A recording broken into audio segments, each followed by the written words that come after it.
আমি বুঝি, I understand. আমি তোমাকে বোঝাই, এখানে কিন্তু আই আন্ডারস্ট্যান্ড ইউ হবে না। কেন?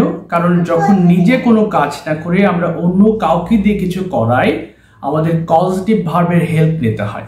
তাহলে আমি তোমাকে বোঝাই, এক্ষেত্রে আমি নিজে বুঝছি না, বরং আমি কাউকে বোঝাচ্ছি, তাই না? কাউকে বোঝাই, সেক্ষেত্রে হবে আই মেক ইউ আন্ডারস্ট্যান্ড।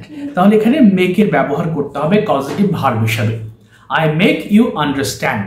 ওকে, এরপরে আমি লিখি হলে আই রাইট, কিন্তু আমি তোমাকে দিয়ে লেখায় হলে হবে I make you right.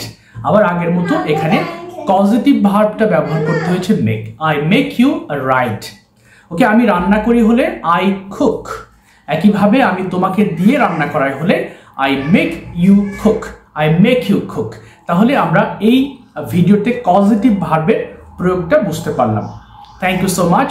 If you like this video, share it among your friends so that they can also be benefited with this video. Thank you. Assalamu alaikum.